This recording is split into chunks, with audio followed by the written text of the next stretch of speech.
The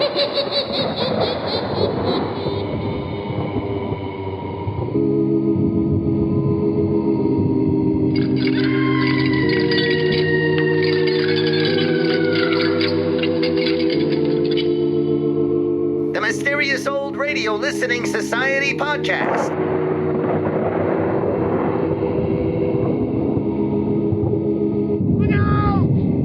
Welcome to the Mysterious Old Radio Listening Society, a podcast dedicated to suspense, crime, and horror stories from the golden age of radio. I'm Eric. I'm Tim. And I'm Joshua. This week, we continue our 7-part presentation of Bury Your Dead, Arizona from I Love a Mystery. Created by legendary radio writer Carlton E. Morse, I Love a Mystery ran on NBC from 1939 to 1944 and was revived on Mutual from 1949 to 1952.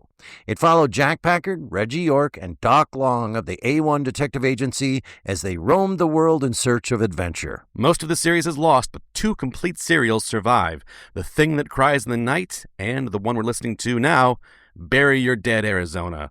These recordings come from the Mutual run with scripts recycled from the original series. And now, settle in for parts 3 and 4 of Bury Your Dead, Arizona from I Love a Mystery, originally broadcast in 1949. It's late at night, and a chill has set in. You're alone, and the only light you see is coming from an antique radio. Listen to the sounds coming from the speaker. Listen to the music, and listen to the voices. The Mutual Broadcasting System presents I Love the Mystery.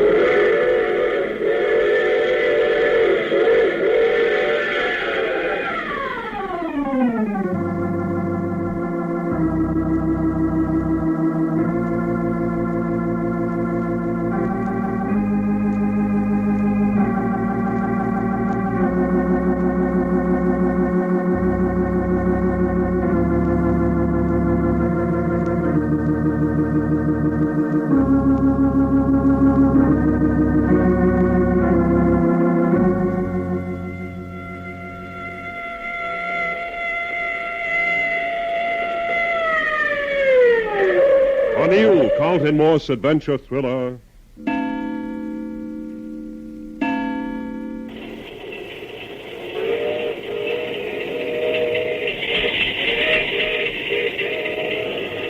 There's a murdered man in this boxcar. Now do you believe? Now do you believe in the power of the Maestro? I believe you've committed murder. Doc. Yeah, Jack? Have you got that flashlight? Yeah, I got it here somewhere. Yeah, here it is. Wait before you turn on the light. Wait for nothing. Just until I clap my hand twice. Go ahead. Clap your hands twice. Thank you. There. Now turn on the light. You bet I'll... Jack, where is it? Where's that body? I clapped my hands twice. It is gone. You're crazy. There was a dead man lying right on that spot less than a minute ago. What became of him? My son, the powers of the mystic are beyond your comprehension. Rubbish. Jack, turn the flash on this here Maestro. Let's have a look at him. Yes, let's have a look at you. If you wish. Hey, holy jumping catfish.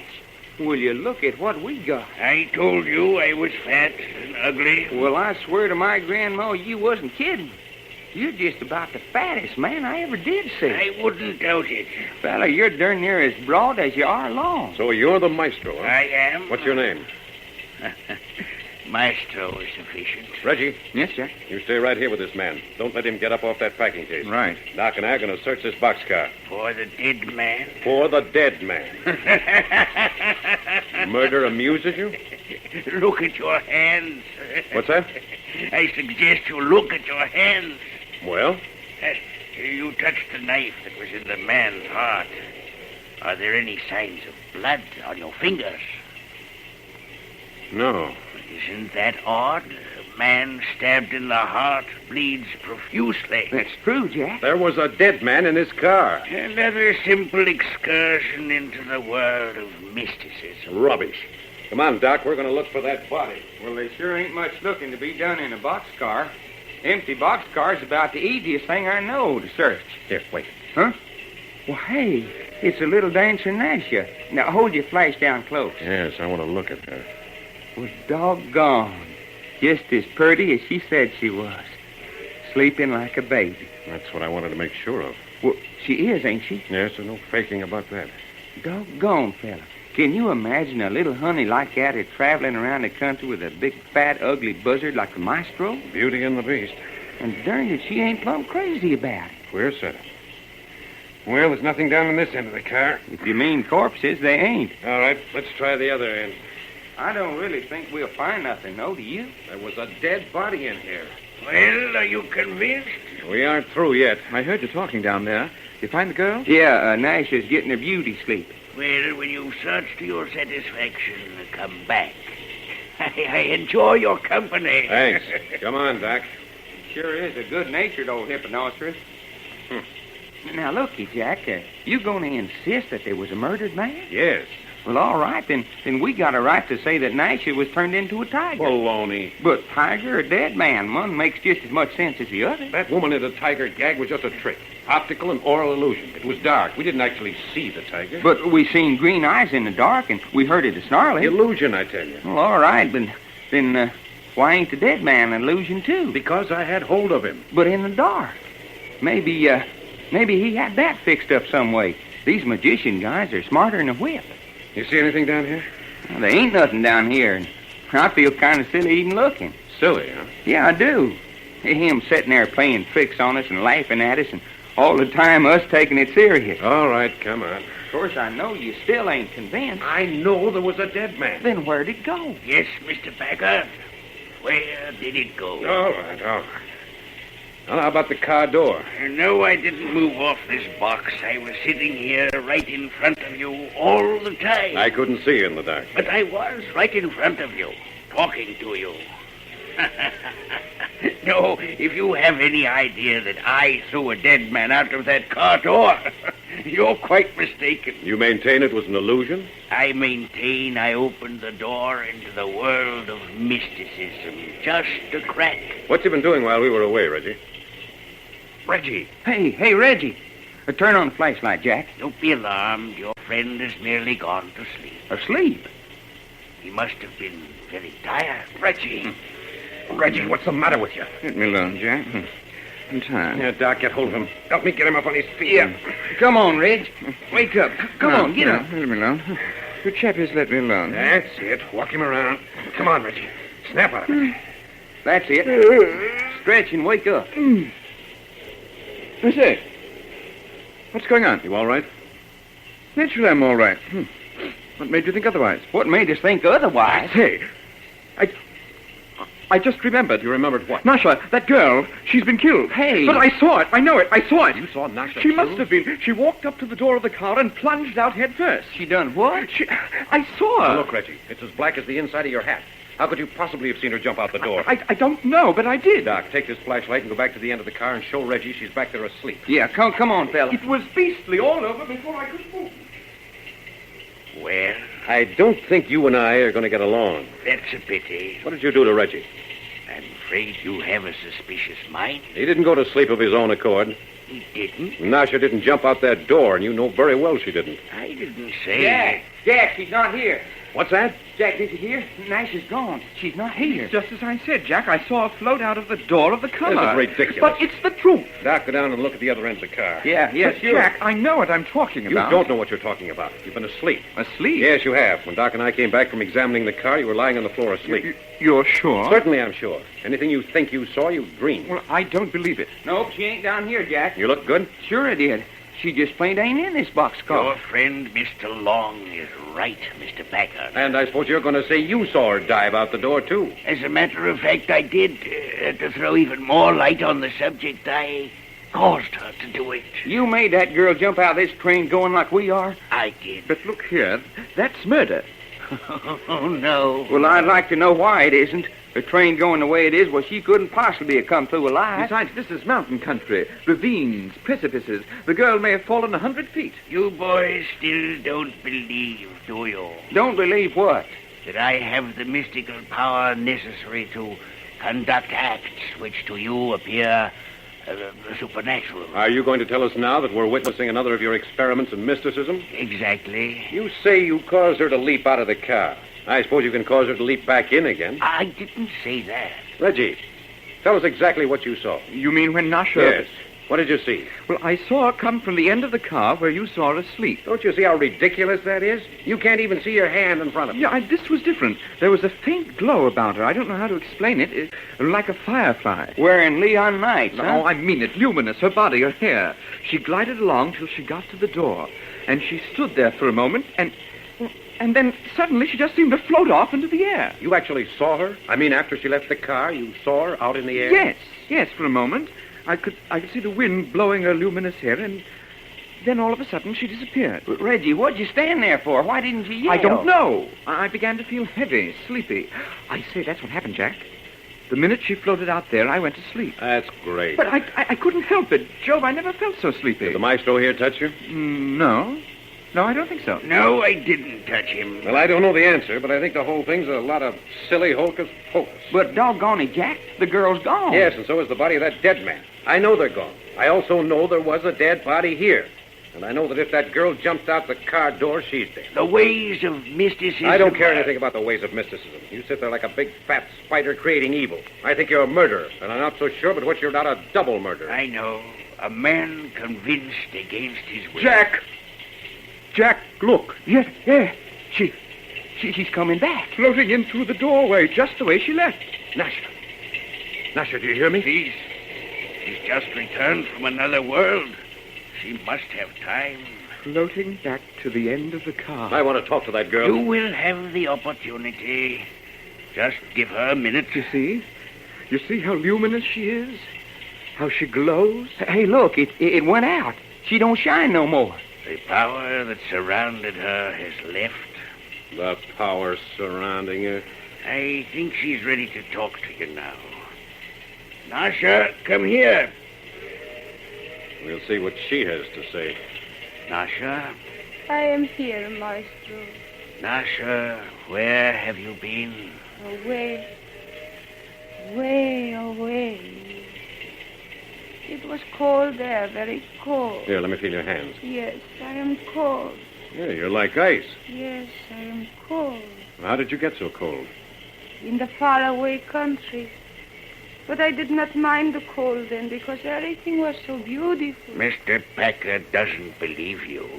Shall I stick a knife into him? No, Nasha. Here, let me look at you in the flashlight. So you can see how beautiful I am? Let me see your hands. They are beautiful too. Hello. What's this blood on your hands? Blood? And rust. Iron rust. No. No, not blood. Not blood. Blood and rust. No. Catch her, Doc. Yeah, got her. Put her down at my feet. I will heal her.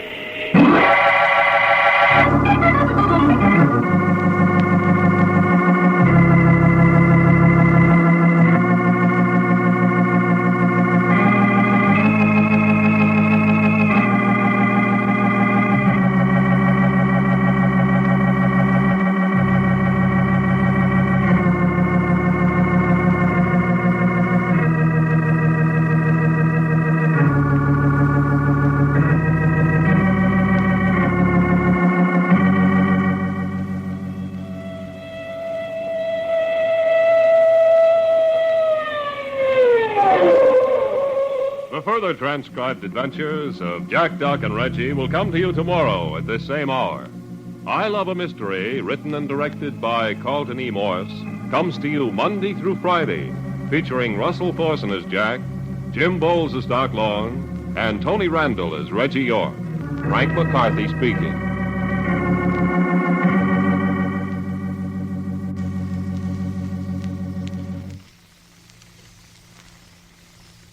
This program came from New York.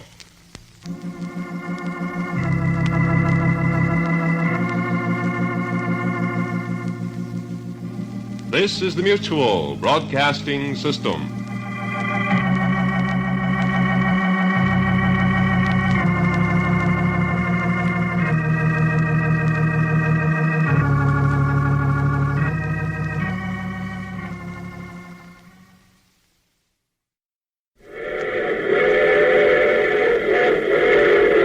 The Mutual National Broadcasting System presents I Love the Mystery.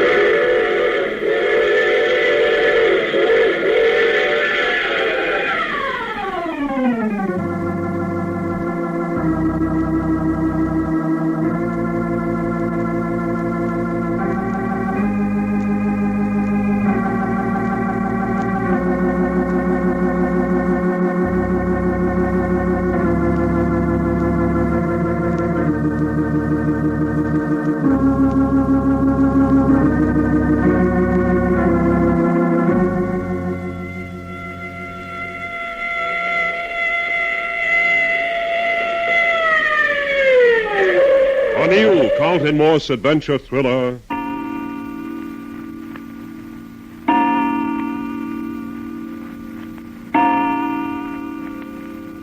Hey, we ain't moving. Hey, Jack, Reggie, we ain't moving. Jack, do you hear me? Wake up. What's the matter, Doc? We ain't moving. This boxcars is standing still. Oh, have you looked out to see where we are? No, I just woke up. You wake, Reg? Yes, quite. Oh, seems queer after hearing the click of wheels for 36 hours, doesn't it? Let's slide open the door and see what's happened. Shall I go down to the other end of the car and wake up Nasha and the Maestro? Let him alone. They'll probably wake up when we open the door. Makes enough noise. All right, grab hold, Reggie. Let's go. There she is. Hey, will you looky out here? Oh, I say. The desert. Sand and greasewood, as far as a feller can see. Dawn's just beginning to break. Probably be able to see the mountains when it gets lighter. Come on, let's get down. Come on, Reggie. Righto. Doggone if that ain't pretty, though. Purple light over the desert. Darned if I don't almost feel like I was back home in Texas. You gonna stand there in the car door? You're coming with us. Oh, sure I'm coming. There. Oh, where are we going? Oh, just look around. It don't look to me like there's nothing but sand and greasewood. This sighting indicates there's something more. Right. Railroad wouldn't shunt a car off here for no reason. Well, if either one of you can see signs of anything in any direction, I'll put in with you. There ain't even any roads leading anywhere. It probably is. We just haven't seen it yet. Well, don't look to me like there was. Oh, but there's got to be, Doc. Otherwise. Oh, look there. Huh? Where? There's a post with a sign on it. Oh, that don't mean nothing. Railroads have them all along their right-of-way, every few miles. Well, let's have a look at it anyway. Oh, sure, why not? Jove, that boxcar certainly looks lonely standing there by itself in this great expanse of nothingness. Sure does, all right. Well, here's a sign. Well, I'll be... Huh? Well, what's the matter?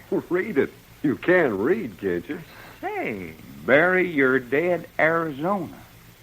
Bury your dead Arizona? Hey, what does that mean? Apparently this is the town of Bury Your Dead.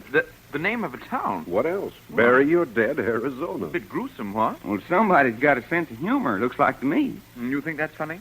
Well, it does kind of tickle me somewhere. Can't just put my finger on it. I say, I just had a bad thought. You don't suppose the whole population of Bury Your Dead is under the sod, do you? I mean to say that would make accommodations for us who are alive a bit sketchy. Yeah, it would at that. No, I still maintain there's a living population around here somewhere. That boxcar was left here to be loaded. Well, I sure hope you're right, because I'm blamed anxious to start sleeping in the bed and eating my food off a table again. Oh, I agree with you there. My boxcar accommodations are bally meager. Are we going back to the boxcar? Might as well till it gets lighter. It'd be silly to get away from the railroad tracks until we know definitely where we're going. Are we going to tote the Maestro and Nasha along with us when we do? That depends. It's queer about the Maestro, isn't it? How you mean? Well, after that first night in the car, he hasn't said a word about his ballet mysticism. Yeah, all day yesterday, he acted as though he didn't even know we was in the car with him. Just sat on that packing box of his without hardly moving. With his eyes closed most of the time. And, man, is he fat. Well, I don't see how his legs hold him up. Didn't you notice his legs? Short, straight up and down like a couple of posts. He's going to have one swell time if we have to do any walking across this sand. I say, they're awake. Nasha's out of the car. Yeah, and the Maestro's sitting in the doorway. Waiting for us to come and lift him down, probably. They seem to be watching us with a great deal of interest. Doggone, Jack. That Nasha gal's a honey. Honey expresses it perfectly. Huh? Don't think the Maestro doesn't know you can catch a lot of flies with honey. Now, what you mean by that? Never mind. Let's see what they have to say. Honey catches a lot of flies. Well, morning, Maestro. So you haven't deserted us after all. Deserted you? Was that what you thought? You make us pretty mad, I can tell you. Mad, huh? The Maestro say that is gratitude for you. Gratitude? We're under no obligations to you. If there'd been any object in our taking out across the desert, we'd have done so. You are obligated to me whether you realize it or not. In what way? I let you live. Hey, what you talking about, fella? I let you live. Fairly unpleasant thought. Is it? Right. That our lives were in your hands. Nevertheless, they were.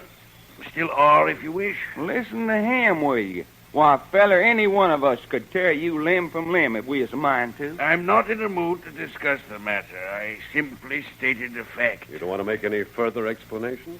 No. I do not like this place.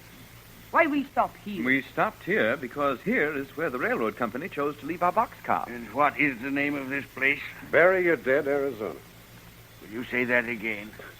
Bury Your Dead, Arizona. You're not being facetious. All I know is what I read on the sign around the other side of the boxcar. But of course people bury their dead. Oh, I don't know. Sometimes people are a little careless. For instance, did the Maestro bury the dead body that we had in the boxcar with us night before last?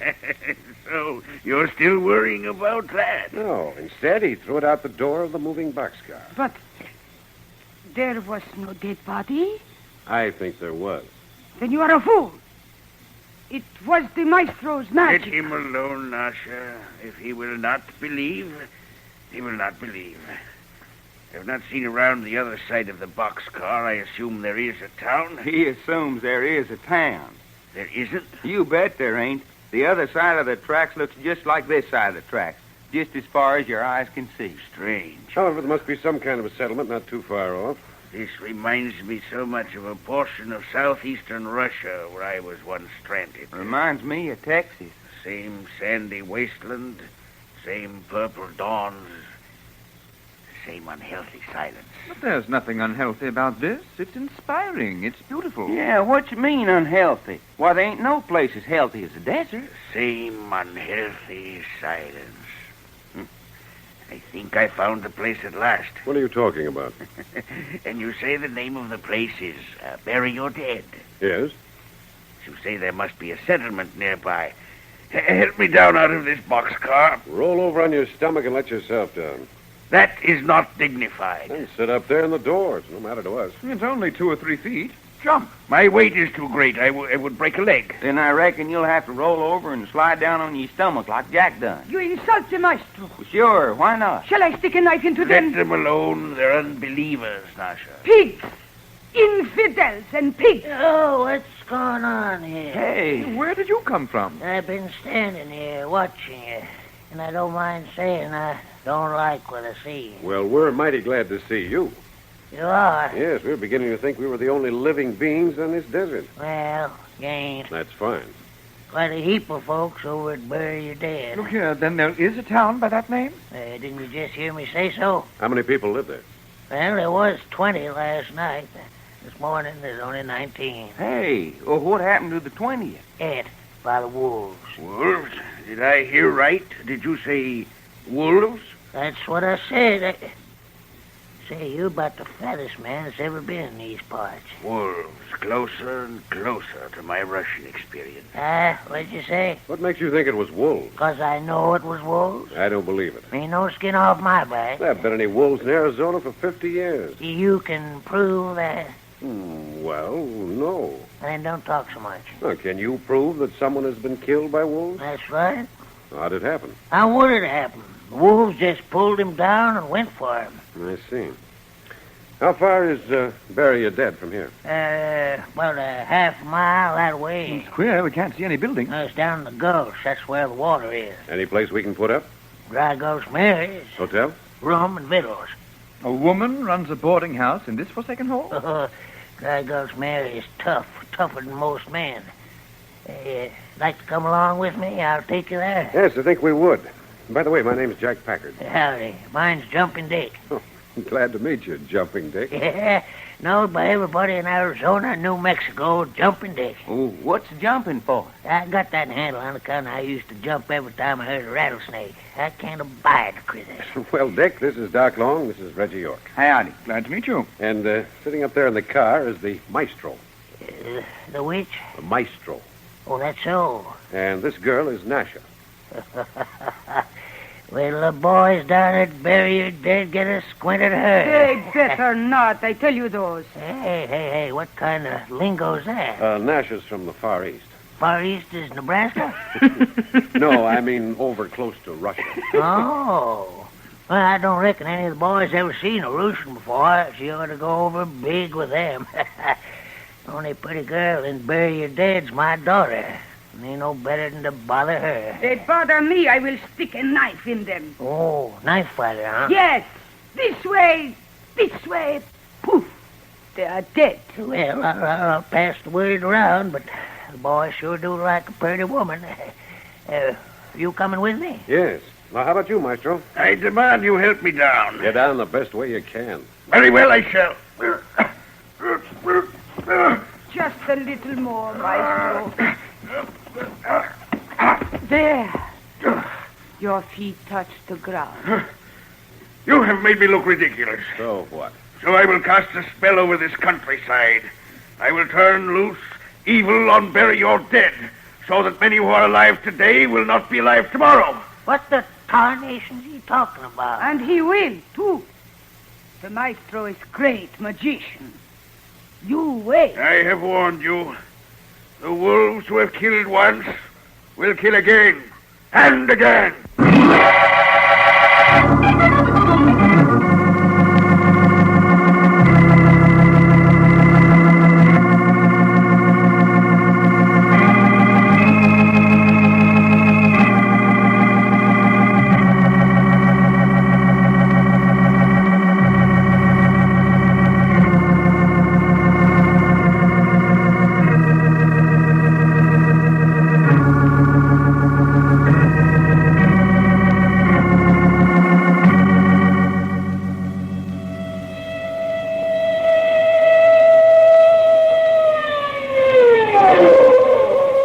Further transcribed adventures of Jack, Doc, and Reggie will come to you tomorrow at this same hour. I Love a Mystery, written and directed by Carlton E. Morse, comes to you Monday through Friday, featuring Russell Thorson as Jack, Jim Bowles as Doc Long, and Tony Randall as Reggie York. Frank McCarthy speaking.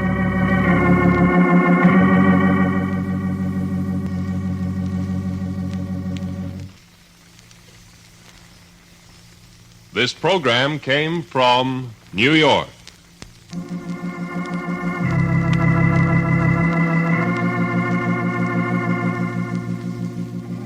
This is the Mutual Broadcasting System. That was parts 3 and 4 of Bury Your Dead, Arizona from I Love a Mystery here on the Mysterious Old Radio Listening Society podcast. Once again, I'm Eric. I'm Tim. And I'm Joshua. Yeah, we continue in this 7, turning 15 parts into 7 here on our podcast. And if for whatever reason, I don't know why I feel the need to say this, but you're just jumping in here. Yeah, you got to go back and listen to the previous episode because but anyway, so things are starting to happen. A little bit. Getting a little bonkers in this boxcar. That's the subtitle of this one. Bonkers in the boxcar. To be transparent, because we've listened to the whole series, we're trying to do these podcasts in sections. So I want to make sure for this one, the episode 4 ended on what cliffhanger? It ends with Jumpin' Dick. Which I'm so glad I got to be the first to say Jumpin' Dick. It's really the cliffhanger post-Jumping Dick is a fat man struggling for a minute and a half to get out of a boxcar and then curses the entire city. Right. Bum, bum, bum. Right. Jumping Dick. Little penicillin will take care of that. I think the greatest line in these 2 episodes is Jumpin' Dick when I'm going to curse the whole town. And, and he doesn't say it. Here's how it comes off. The hell is that guy talking about? I don't remember the exact line, but it made me laugh. Like, what? So, particularly episode number 3, because I know the shtick of Carlton Morse. I know your shtick, Carlton Morse. Jumpin' shtick. As I was listening to this, I was trying to pick up on these details that I thought were getting just a little bit of extra emphasis that I thought this is going to pay off in the end. And I won't say whether they do or not. Mm-hmm. But they keep saying how fat this guy is. Right. He's so fat. I've never seen anyone so fat. Then you think, I bet he's not actually fat. He's in like big a fat Nutty guy's suit. Professor Yes. Eddie Murphy fat suit. I was thinking, like, is that how he made the guy disappear? Just sucked him up into his fat suit? We'll just see if my guess was correct or not. But it's not just his weight. He also has remarkably short legs that are straight up and down like a couple of posts. Like his knees don't bend. Which made me think of Hank Hill's dad on King of the Hill. Then I started imagining him for a brief period of time, and then I shunted that image like they did the boxcar. Now I want to have to get rid of it. Hank Hill as Jack Packard. Damn it, Reggie. And Reggie's like, well, I'm the fattest man I've ever seen. Here's who's in my head. It is a bigger version of Mr. Potter from It's a Wonderful Life. That's how I picture Maestro. Why? I don't know. That's how for whatever reason, my brain sees Mr. Potter, but 2 times the size. Like everyone is some variation on Mr. Potter. Like, wow, that's slim, sexy, Mr. Potter. They also put a lot of focus on this box he's sitting on. Yeah. Like if you mention it 2 or 3 times, like, why did you say it so much? So I'm thinking, box is important. That's a thing. We'll see. You see if I'm the smart one or if I'm the dumb one. Well, as we mentioned in last week's episode, Morris was writing a lot of scripts fast. Because of that, there is a tendency in his writing to be things that seem like glaring clues or even red herring clues or, you know what I mean? Like that. Oh, that's been brought up intentionally for us to file away. And frequently with Carlton E. Morris, they're not, you know, like they just. If someone mentioned to him later, like, oh yeah, I forgot that wasn't a thing. Yeah, I forgot to wrap up that loose end. And there's some strange stuff where Reggie just suddenly falls asleep and has a vision. Yeah. Which made me a little confused about the size of this boxcar. Right. It's definitely got 2 very separate halves to it. Yeah. Because once they turn on the flashlight, and it's strange, it's uncharacteristic for Jack to wait to turn on the flashlight and allow the Maestro to clap his hands twice and finish his magic trick. Right. Maybe you could see it as Jack's just level of cockiness, his arrogance that allows for that. But in the moment, I was like, seriously? You're going to wait for him to get rid of the body in the dark? Well, that goes to this point, too, of who's that? When the flashlight come on right away in episode 2, as soon as they saw the woman, right? Yeah. And then, I'm talking. By the way, we didn't mention this from the last episode where who is that? My name's Jack Packard. His name's Jack Packard. But he's right there. Yeah. They can all hear each other, and she's repeating everything that they're saying. That's hilarious to me. It's like the gag from Galaxy Quest. Right. And, I mean, it feels padded, but it also completely, in a comic way, explains the relationship between the Maestro and Nasha. And also that he refuses to talk to them. Yeah. Like he's too important to talk directly to them, even though he's obviously 10 feet away and everybody can hear him. So back to episode 3 and 4. Maybe you want to edit what I just said into the last. No, this is what happens when we do a serial, guys. Right.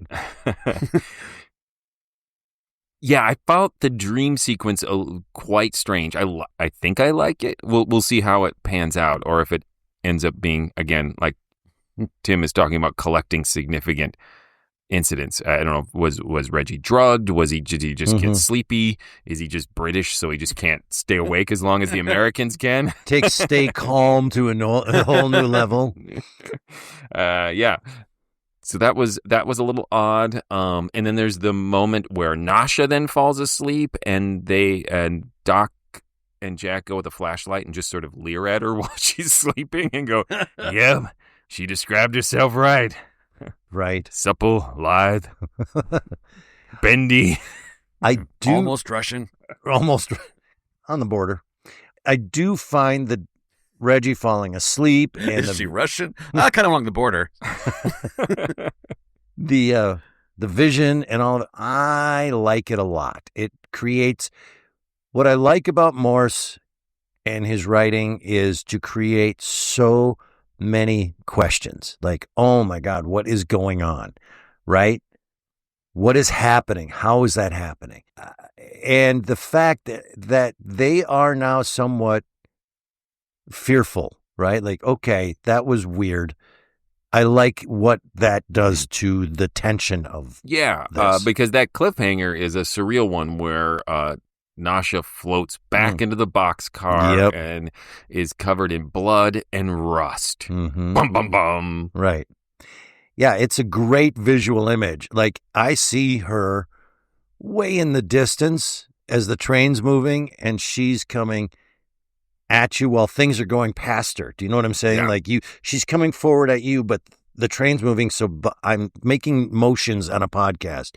But it creates that effect, and then as she gets bigger and bigger and comes in, I think it's a cool image. Covered in blood like Carrie. Yes. It's an apparition of sorts that is very terrifying, and I like how it's written and performed also, like what is happening. The tough guys being scared, I like. And then they just go to sleep and wake up and bury That their is dead. the weirdest part. Okay, yeah. So now we get to that, right? Like, yeah, they go to sleep, and there's presumably just hours, maybe a whole day pass. Like, we're just not going to talk to that guy. He's weird. So episode 4 is where Doc wakes him up and says the train stopped. Yep. Okay. But again, as you mentioned in our last episode, Joshua, Morse has a tendency to explain the episode I didn't write. Yes. You missed a whole episode. I didn't bother to write it. We're just jumping ahead. And sometimes those episodes seem really exciting. Others, like this, seems, oh, I'm glad I missed that one where they just slept for 24 hours. But it would have been nice to find out how they were able to put all of this aside enough to relax to sleep. Do you know what I mean? Some kind of... Presumably, the maestro told them a bedtime story. Right. To jump on this, I would have really liked... He made Reggie fall asleep. Yeah. That he made them all... And they wake up like, what happened? I think that guy, did the same thing he did to Reggie. He knocked us out with some kind of powers. I think that was a missed opportunity to raise his mysticism abilities to another level of suspense. I also was, at this point, deep into episode 4, going like, how long are we going to be in this boxcar? No, it was at the very beginning of episode 4 that they actually say that we've arrived somewhere, but like, this is a lot of time not being in Arizona. And for me, you've done the whole show, all 15 in that boxcar. That would have been sweet. That would have been awesome. Just like figuring out which corner to defecate in. And So the first time you listen, right, that's a whole episode. What's the show Seth MacFarlane does about, it's a Star Trek. Orville, yeah. There's an episode where they all get taken hostage, and he explores that fact. The first thing they say, okay, we got to decide which is the piss corner. And I was like, yes, of course that would be the first thing you figure out. we all got to agree before we start putting in action. Right. Anyway, the name of this, Bury Your Dead, Arizona, is never explained. So you're listening to this for the first time, either back in the day or whatever. You're 3 episodes in, like, what is the name of this? What does that mean? What does that mean? Is that a motto? Is that the state motto? Is Arizona just littered with corpses? Yeah. It's a directive. Yeah. Hey, Arizona. Come on, Arizona. Company's coming. Clean up a little. But to find out it's the name of the town is a really great moment. And I remember the first time I listened to this and heard that and went, oh, that's the name of the town? That's cool. I love that old Western name for a town. Yeah, it was a really, I'm trying to think of the right word. It's this moment of, oh, cool, I guess is the best way. And you can envision what the town looks like immediately. Right. As soon as you realize that's the name of the town. Well, also when you realize we are in the middle of nowhere desert, like there's nothing but desert. And the juxtaposition between we're on a train going so fast that if we fall out of this, we're going to die. Right. To suddenly wake up and like, there's nothing around us. Right. We are so far away from anything. We're so stuck. Right. Tension rises. And then Jumpin' Dick shows up. Right. Yeah. And then that guy from the town shows up. I see what you did there. Thank you. Thank you. At least stop showing us what you did there. I mean, considering he got the name because he's frightened of rattlesnakes. Who isn't? Yeah. How is that? We are all Jumpin' Dick. A distinguishing enough feature to earn you a nickname. That's and how come it isn't like Rattle Dick? Right. That's probably in town. There's 2 Johns in town. Somebody's got to change their name. Right. I'll be Jumpin' Dick. Yeah. Right. So where does this one end for again? He gets out, and the 3-foot drop doesn't break his ankles, and he's just so he mad. Curses. Yep, he the curses the town because we have found out from Jumping Dick. Let me say that as much as I can for the next 6 episodes. We've all learned from Jumpin' Dick that there are only 20 people who used to live in this town. Now 19, right. because one of them was ate by a wolf. Right. Yeah, and then Elky Joe. And he has that moment. Yeah, Elky Joe. God. Right. And this is a town where you have one bad night. Yeah. He got drunk with a rattlesnake, and now his name is Elky. One bad moment. Right. Now you're Jumpin' Dick for life. Right. Milk out your nose, Bill. One mistake, and that's forever. Right. We also find out there is a boarding house, Dry Gulch Mary's. Right. Yeah. Which also, how do you think she got her nickname? Her gulch is really dry. Right? Because she's out of town. Yeah. I was not born in Bury Your Dead. I'm from Dry Gulch. Please. Yeah, everybody gets a nickname. I doubt many people are born here because apparently there are only 2 women, Dry Gulch Mary and Lori. But we don't know about Lori yet. Yeah. Do we? She's introduced here. He mentions. Oh, okay, good. I just want to be careful of say that. her name yet. Right. His daughter, Lori, he tries to marry her. I may have jumped the gun on Elky Joe, too. I apologize if I ruined that. I'm jumping gun Dick. I don't know if you did or not. No, it doesn't matter. I think Elky Joe was out there for all of us. All right. So what are our 2 cliffhangers for this one? Well, we have Nasha floating, covered in blood and rust, back into the boxcar, or a fat man getting out of a boxcar.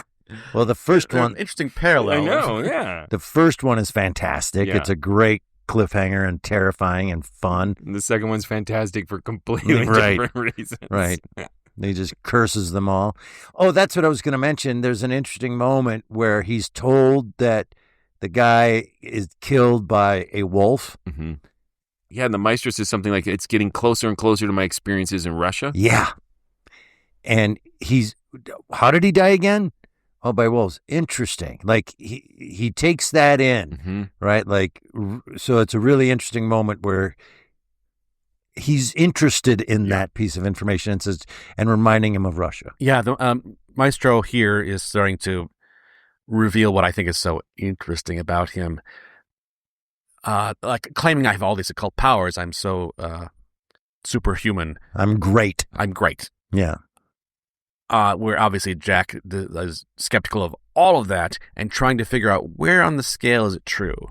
Because he does have influence, or at least apparently, and power over Nasha, although maybe that's a fraud. Maybe that's her pretending to be under his sway, to feed into this idea, this illusion of how much influence the Maestro has, that it's obviously an illusion, but somewhere under there is something. That's why he is so preoccupied with the disappearing corpse, because Jack does believe that the Maestro murdered a man.